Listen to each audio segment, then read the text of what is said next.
19:35 en el estudio Emilio Scamactacuri y volvió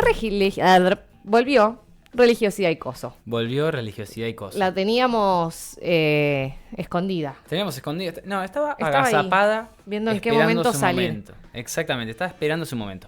No ha retrocedido, no se ha escondido. Estaba esperando su momento cuando valía la pena. No se quería quemar. Era una columna que no se quería quemar. Y volvió. Volvió en forma de Milei. Volvió en forma de Milei, pues volvió en forma de fichas. Volvió en No forma sé de si quería que vuelva. Bueno, está bien. Claro. Igual, si no me equivoco, la última fue sobre Cynthia Houghton, ¿no? No, hicimos comunidad evangélica. Trabajamos bueno, en la comunidad vamos evangélica. en la misma. Y estamos en la misma línea. Podríamos armar los capitulitos. Sí, Bien. el grueso de esta columna, para quienes no la han escuchado, tiene que ver con eso, ¿no? Los vínculos entre religión y política, la mayor parte de las veces, los vínculos entre religiosidad y organización comunitaria. No es una religiosidad seca, ¿no? Una espiritualidad seca, sino, bueno, en relación al compromiso en lo colectivo. Bueno, hemos hablado un montón de cosas, hemos hablado de Maradona, hemos hablado de los redondos en esta columna también. Todo se puede llevar a este campo. Y en este caso traía un eje que es inevitable en este contexto, que es hablar un poco de Milei. Bien. ¿Por qué hablar de Milei? Porque han existido algunas frases o algunas opiniones de él bastante polémicas en torno a lo religioso, en el marco de su discurso político. Entonces dije, bueno, a ver cómo se vincula Milei con distintos credos, distintos cultos. Y dije, bueno, vamos a desarmar un poco eso. En primer lugar, lo que podemos decir es que Milei es católico. O por lo menos viene de una formación católica, familiar, y en la escuela también lo mismo, ¿no? Ha tenido una formación católica importante a lo largo de toda su vida. Pero ¿qué es lo que ha empezado a pasar? Según Milei, esto no es textual, la iglesia católica se ha vuelto comunista. ¿Por qué es esto? En particular por la figura del Papa Francisco, del cual también hemos hablado cuando hablamos de sus 10 años, a principio de año, también en una columna que estuvo buena. ¿Qué es lo que dice Milei de Francisco? Traje unos textuales porque acá pueden ponerle pitidos si hay algún problema, pero la verdad que me parece que vale la pena citarlo. Primero, en 2018 o 2019 salió a decir, dijo: el imbécil que está en Roma, que defiende la justicia social, que sepa que es un robo y que eso va contra los mandamientos. Luego dijo que impulsaba el comunismo. Después en Twitter, por ejemplo, dijo en relación a Francisco: zurdo hijo de puta, que andás pregonando el comunismo por el mundo, sos el representante del maligno en la casa de Dios. ¿Sí? Ahí pueden ver una entrevista que le hace Viviana Canosa queda estupefacta, porque todavía no estaba tan sacada igualmente. Tenés que dejar estupefacta. Sí, pero Viviana Canosa, siempre era católica y practicante y demás. Bueno, ¿qué es lo que vemos en estas afirmaciones? En particular, una crítica que tiene Milei no necesariamente o no solamente hacia Francisco, sino que tiene que ver en una crítica general a la doctrina social de la Iglesia, ¿sí? A la opción preferencial por los pobres, a la justicia social, a la solidaridad, al bien común, a la ecología integral, ¿no? Al ambientalismo, al mensaje que tiene la doctrina social de la Iglesia y que también la toma Francisco en relación al cuidado de la casa común, ¿no? Un humanismo acompañado del cuidado de esa casa común, que en este caso sería el ambiente. La doctrina social de la Iglesia no la inventó Francisco, es una tradición de larga data al interior de la Iglesia Católica, que ha sido retomada por distintos papas y le han dado cada uno su impronta o han seguido completando esa doctrina. Pero el Papa Francisco se hace eco profundamente. ¿Y cuál es el principal punto de desencuentro? La justicia social, ¿no? Que lo hemos escuchado a Francisco, a Milei, en sus discursos, cuestionar a la justicia social, como que, en este caso decía que era un robo, ¿no? Que es no darle a todos lo que se merecen, que cada uno tenga por su esfuerzo individual lo que se merece, sino tratar de generar condiciones de igualdad para todos, para que puedan vivir dignamente, para que puedan vivir bien. Una contrastación muy fuerte, ¿no? La meritocracia contra la justicia social. Francisco también ha revoleado un par de dardos hacia la figura de Milei. Por ejemplo, tengo una cita en la cual dice: la extrema derecha siempre se reconstruye, es el triunfo del egoísmo sobre el comunitarismo. También ha salido a decir que a él le da temor las personas que no tienen una experiencia de participación política en relación a estos outsiders que han aparecido. También podría interpretarse en relación a Trump y algún que otro fenómeno también. ¿Qué es lo que pasó? En esta maduración que ha tenido Javier Milei después de las PASO, este mensaje o este discurso tan belicoso hacia el Papa Francisco se matizó. Le preguntaron qué ocurriría si el año que viene, que es probable, o anda a saber si ocurre, venga Francisco a la Argentina, ¿cómo lo recibiría? Y él lo que dice es que lo respeta como cabeza de la Iglesia Católica, como un jefe de Estado, y que lo recibiría con los honores que merece cualquier jefe de Estado, ¿sí? En este caso, bueno, matiza ese discurso totalmente violento que tenía San Francisco. Ahora la semana que viene, el martes, va a haber una misa organizada por distintas comunidades religiosas, donde, bueno, se va a repudiar estos mensajes violentos hacia Francisco en el medio de la campaña. Eso es interesante, ¿no? Esto es para ver también el distanciamiento que ha tenido con el catolicismo, ¿no? El populismo lo aleja del catolicismo. Lo mismo que le pasó con Boca. Con Boca Juniors. Él era hincha de Boca y cuando empezó a haber medidas populistas en Boca, decidió ser anti-Boca. Así él lo dice. Bueno, es exactamente lo mismo lo que le ha pasado con el catolicismo. Avancemos. Judaísmo. Yo dije, bueno, acá habría que ver todas las patas, ¿no? Vamos a tener catolicismo, judaísmo y comunidad evangélica también.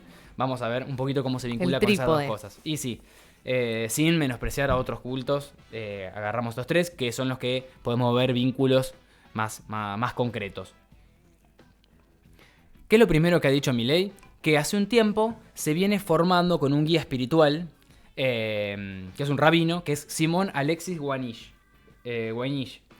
Esto lo que ha hecho es un acercamiento muy profundo hacia las lecturas judías, como en este caso la Torá, y lo que ha insinuado es que pretendería hacer una conversión al judaísmo. Bien. Algo que es muy difícil para un presidente en particular, porque hay días donde, hay días en particular donde no se trabaja, distintas festividades en las cuales se cumplen con determinadas normas.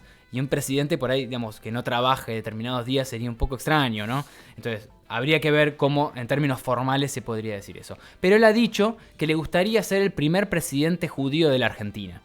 Después le dijeron que Beatriz Rosques de Alperovich, que era la presidenta del Senado durante el gobierno de Cristina, en el segundo mandato, fue presidenta interina un tiempo porque Vudú y Cristina se habían ido. Y ella juró sobre la Torá como presidenta interina. ¿Sí? Entonces, la primera presidenta judía de Argentina fue Beatriz Rosques de Alperovich, ya un nombre que bueno, mejor no decirle de Alperovich porque estaríamos quemando. Sí, un dato de color. Entonces, él lo que dijo, bueno, entonces sería el primer presidente electo. El primer presidente judío electo de Argentina. Bueno, estábamos mal si era el primer presidente electo. ¿Puede haber algo de ganas de crear un mito sobre él mismo, de que él es el verdadero Mesías? Exacto, a eso estamos yendo. Perfecto. A eso estamos yendo. Primero, exactamente, el profeta. Exactamente. Primero, en el último acto, en el cierre de campaña, hay una nota muy interesante en página 12 de Damián Cetón, que es un investigador del CONICET, sobre los vínculos entre el judaísmo y Milei. La utilicé, vamos a dar los derechos de autor correspondientes. Él lo que comenta es que en el cierre de campaña, eso también está en otras notas, más vale, apareció en la pantalla, después del acto, una imagen del talit. El talit es un manto que utilizan, los judíos para el momento de rezar. Y que posteriormente, o mientras tanto, sonó un instrumento que se llama shofar, que es un instrumento litúrgico. Lo que hace ese instrumento es el llamado al arrepentimiento y a retomar la senda de Dios, ¿no? El camino originario, la senda originaria. ¿A qué apunta todo esto? ¿Para dónde dispara? Nos dice Damián Cetón, y también se puede interpretar de esa manera. Que la senda originaria era la previa a la intervención del Estado en la economía. Cuando lo dice él, en 1916... Primero dice con la presidencia de Irigoyen, creo que dice, la ley Sáenz Peña también podría ser. Él lo que plantea es que en particular a partir de la crisis del 30, el Estado empieza a intervenir en la economía y se pierde esa senda originaria que habían pensado los fundadores de la patria, y ahí es cuando empieza a hablar de Alberti, ¿no? Toda esa... entonces volver a la senda originaria sería volver a una economía granero del mundo, ¿no? Donde el Estado no interviene. Entonces ahí hay una mixtura entre acto político y acto religioso, ¿no? En particular el sonido de este instrumento litúrgico lleva como a construir un acto político en una experiencia ritual, ¿no? En un proceso de elevación espiritual que ocurre a partir de mensaje libertario.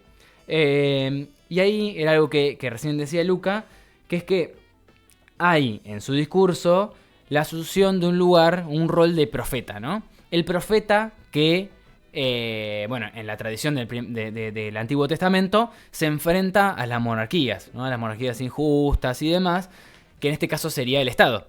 La monarquía era el Estado en ese momento. Bueno, en este caso, él mismo, nuevamente, el profeta que se enfrenta al Estado, que limita, restringe las libertades, que no permite que las personas se desarrollen integralmente, y esas cosas que escuchamos hablar a Milei normalmente.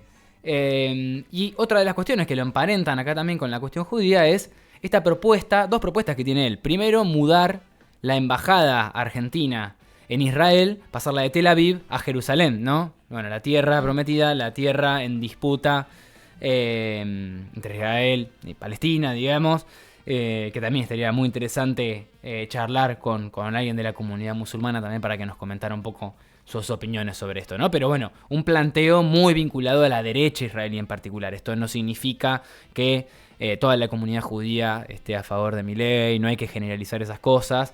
Y ni siquiera, hay comunidades que tienen otra perspectiva mucho más progresista en términos de la disputa entre Israel y Palestina. Que no están de acuerdo con el sionismo en particular, que no son sionistas.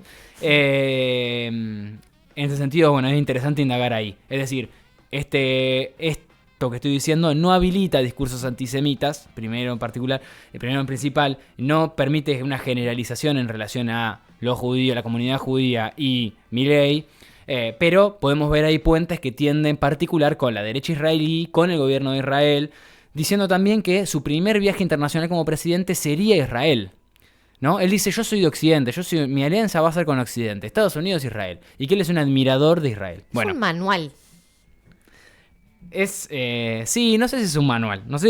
Como todo lo que es pro-yanqui resumido en una persona. Exacto. Bueno, son cosas que también que las veíamos en Trump. Digo, que cosas como muy lineales. Uno puede decir, muy lineales.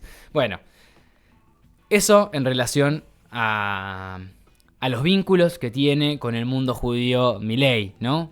Vamos a ver si se convierte o no. Se hace su conversión. Con el mundo más político de los judíos, porque justamente esto, la comunidad judía, yo no creo que abone también a este cambio y este coqueteo entre distintas religiones. Es hasta irrespetuoso si se quiere. Exactamente. No hay un vínculo institucional, nada por el estilo. Lo que estamos haciendo es una reconstrucción de lo que dice y hace el propio Milei, ¿no? Eso porque vale la pena aclararlo, porque a veces da lugar a afirmaciones y generalizaciones que no están buenas. Como también lo que ocurre con el mundo evangélico. Eso también ocurre con el mundo evangélico, y que las hemos desarmado acá. Hemos hablado con un pastor evangélico hace no mucho sobre ese prejuicio que existe sobre los evangélicos, que viene a ser una columna tomando mate. Sabemos de los casos de Trump y de Bolsonaro, donde hubo vínculos muy estrechos con sectores evangélicos ultraconservadores. Vínculos institucionales, ¿no? Partidos fundados por evangélicos que adhirieron a los a los gobiernos en particular de Bolsonaro y de Trump. En Brasil, un partido evangélico muy pujante, con muchas bancas y demás. Acá en Argentina eso no ocurre. No tienen una representación político-partidaria, y las instituciones que representan a las comunidades evangélicas no tienen una alianza concreta en términos institucionales con Milei. Lo que sí podemos encontrar son entramados más territoriales, ¿no? Algunos pastores que han militado a Milei, algunos pastores que han participado de las elecciones como candidatos. Tenemos en Tierra del Fuego, ya que tenemos acá a Luca Anfovino. Bueno, la candidata de Milei en Tierra del Fuego, la candidata gobernadora, es una pastora. Bueno, hay otros casos que se han dado en distintos lugares, en distintos puntos del país. En Mendoza lo mismo. Y acá en la provincia de Buenos Aires tenemos el caso de una federación, que es FAPE, Federación Argentina de Pastores Evangélicos, que se fundó en el 2017, es muy reciente. Es presidida por, acá tengo el nombre, Ariel Díaz, es un pastor que antes de las PASO se proclamó como uno de los armadores del espacio libertario en la quinta sección electoral. Tenemos ahí Tandil, tenemos Mar del Plata, es un espacio importante. Tenemos el Partido de la Costa, bueno. Directamente se llamó de esa manera un armador político, tejiendo alianzas entre la dirigencia política y pastores evangélicos, liderazgos evangélicos.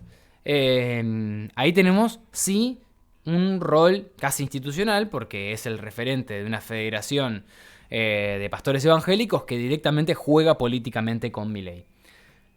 Luego las asociaciones más grandes, las instituciones más grandes en la cual confluyen las iglesias evangélicas, en particular, por ejemplo, Asiera, que es la más fuerte, la más grande en Argentina, niegan todo tipo de vínculo partidario, ni que nadie de Asiera puede decir que es el representante de los evangélicos en la política. Eso no está como autorizado, digamos. Pasa que la comunidad evangélica, el culto evangélico, habilita, ¿no? Está, por ejemplo, la libre interpretación de los textos sagrados. Por ejemplo, es una diferencia muy fuerte con el catolicismo, ¿no? Esta cuestión de ser un culto, un credo una comunidad muchísimo más horizontal en ese sentido, ¿no? Porque permite la libre interpretación de los textos sagrados, que bueno, en particular, en el caso, la Biblia. ¿Cuáles son los puentes ideológicos que unen lo evangélico con el discurso de Milei? Primero, podemos ubicar como una tendencia dentro de la comunidad evangélica más allegada a Milei es la teología de la prosperidad, ¿no? O el neopentecostalismo. En particular, uno de los ejemplos más concretos es, por ejemplo, la Iglesia Universal, la que tiene un poder mediático muy fuerte a nivel regional, pero que en Argentina todavía no ha tenido un peso así tan concreto, no es tan masiva, sino que tiene un peso mediático fuerte, ¿no? Esto de que cuando prendemos la tele a la noche y están los pastores. ¿Cuál es el eje? Que hay una prosperidad espiritual que está totalmente vinculada, ligada a una prosperidad económica, ¿no? Entonces, si uno se esfuerza económicamente, va a lograr vivir de otra manera y por ende también construir una espiritualidad diferente. ¿Cuál es el...? Muy New Age. Exactamente, pero también ¿a qué lo podemos negar? A la meritocracia. Total. Si uno individualmente se esfuerza, logra lo que está buscando. Bueno, además de lograr objetivos económicos y mejorar tus condiciones materiales, lo que haces es concretar, llegar a un punto espiritual, integral o próspero, ¿no? ¿Qué otras cosas del discurso de Milei interpelan a estos actores? El discurso contra el aborto, ¿no? La promesa de retrotraer la ley de interrupción voluntaria del embarazo, en contra de lo que llaman la ideología de género. Y también, bueno, un discurso contra los feminismos en general, ¿no? Esos tres ejes, bueno, tienden a tender puentes con las comunidades evangélicas o sectores de comunidad evangélica más conservadoras, ¿no? Hemos visto en otras columnas donde hay sectores del mundo evangélico que son muchísimo más progresistas, que, por ejemplo, podemos encontrar la Pastoral Social Evangélica. Bueno, hay otros espacios que defienden la organización comunitaria, las libertades en términos de, bueno, desde autopercepción hasta reivindicar o comprender la interrupción voluntaria del embarazo. Digo, hay muchos matices en esa comunidad. Por eso, nuevamente, no generalicemos. Lo último es esta cuestión del voto evangélico, ¿no? Se dice, la otra vez estuvo César González en algunos medios diciendo, bueno, que su mamá iba a una comunidad evangélica y que su pastor le había dicho que votara a Milei y ella fue y votó a Milei, ¿no? A ver, un voto evangélico en sí mismo en Argentina no existe como tal. No es que los evangélicos votan determinada cosa. Los evangélicos han votado al peronismo. Los evangélicos han votado al peronismo en 2019 cuando el peronismo decía que había que legalizar la interrupción voluntaria del embarazo. A pesar de eso, los evangélicos los argentinos decidieron mayoritariamente votar a Alberto Fernández. Distintos autores o personas bien metidas en el tema del mundo evangélico en particular, o quienes también están analizando el voto de Milei, lo que dicen es que el voto a Milei es un voto económico, como cualquier persona. ¿Sí? ¿Puede haber una mayor afinidad entre lo del mundo evangélico y Milei? Sí, lo acabamos de ver, ¿no? La meritocracia, este discurso medio antiprogre, ¿no? Que puede tender más puentes con la comunidad evangélica. Pero el voto siempre teniendo explicaciones multicausales y en cualquier comunidad. En este caso, en la comunidad evangélica ocurre lo mismo. En este caso, un 30% de nuestra población votó a Milei. Bueno, dentro de ellas también encontramos evangélicos que votaron a Milei. Por ende, no hay que generalizar tampoco esto, ¿no? No es que los evangélicos ahora se pusieron todos de acuerdo y van a votar a Milei. Eso no quita que haya evangélicos que voten a Milei por cierta sintonía en el discurso o en las propuestas del candidato, pero nuevamente decimos, no hay que generalizar, hay que quitarse los prejuicios sobre la comunidad evangélica y hay que buscar comprender. Como dije con el mundo judío lo mismo, y como lo digo con los católicos, no hay en Argentina en particular un vínculo tan fuerte entre voto y credo, entre cierta religiosidad y determinada intención de voto. Eso no existe como tal. A veces se vincula más al peronismo con el mundo católico, con esas referencias, pero no necesariamente los católicos votan al peronismo. Hay muchos católicos también descontentos con el Papa Francisco mismo. Bueno, ahí tenemos los distintos puentes discursivos, los distintos elementos presentes en el discurso político de Milei que lo empiezan a emparentar con distintos mundos religiosos. Por eso no es el candidato de ningún culto en particular. Es el candidato que en este momento en las primarias ha sido el más votado. Sí, y el que tiene un discurso, los discursos, la sutileza de los discursos, que esto es un poco un mamarracho también de ciertas cosas. Falta, cuando hoy dijiste coaching, yo dije, bueno, va a haber una pata New Age, porque me parece totalmente extraño que no haya aparecido toda esta parte más espiritual, ¿no? Como que le falta cerrar con esa nada más. Sí, yo creo que ahí, bueno, hay una cuestión que tiene que ver con esta cuestión del sexo tántrico. Ay, Dios, sí. Bueno, habría que encontrar en esas entrevistas, ver qué podemos encontrar ahí. Pero bueno. Pero hoy no es lo que elige para la campaña. O sea, no, él está eligiendo hace un tiempo ya empezar a hablar de su acercamiento a el judaísmo. Bien. Esa es, por ahora, su línea. Y está como, bueno, en eso hace bastantes años, 10, 15 años. 15 años, creo 15 o 16 años. Habría que chequearlo eso, pero hace bastante. Viene todos los días, lee la Torá, digo, hay un acercamiento muy genuino también hacia ello. No me parece que sea algo impostado. Habría que ver, bueno, estas vinculaciones con otros cultos, ahí cómo lo construye. Pero si lo vemos ahí con lo evangélico, hay una cuestión más de doctrina casi económica, ¿no? O esto de que la meritocracia es un discurso que ha pegado muchísimo. No solamente pega en los evangélicos, pega en la sociedad en su conjunto, ¿no? Está más legitimado el mérito que el derecho, ¿no? Sí, es una discusión que se viene dando. Si te lo ganaste, ya está. Vos te lo mereces, ¿no? Te lo mereces, y hay personas que no se lo merecen. Personas que no se esfuerzan lo suficiente. Que, bueno, todo ese discurso que pega, claramente, porque hay todo un escenario, toda una situación social que da pie a este tipo de discursos. Veremos, seguramente salte con algo más. Porque ahora lo que pidió, ya que estamos cerrando, como cierre, pidió que bajaran el tono en general a la campaña. Pidieron hablar menos. Milei les pidió a todos que hablaran menos. Porque cada vez que hablan, meten la pata. Eso es lo que ocurre. Viste que ahora salió el Milei moderado. Sí, ahora pero pareciera que, tranquilo. no sé si es que no le está jugando muy a favor. Habría que ver. Porque cada vez que abre la boca es una contradicción andante. Sí, Así que bien. Gracias, Laure. Bueno. Excelente repaso de, ¿cómo le podemos poner de título? Milei, el mundo religioso. Bueno, sí, yo quería algo un poco más. Y es que no se me ocurre. Más de cómic, pero bueno, nosotros nos vamos a una tanda y lo vamos pensando. Ya volvemos.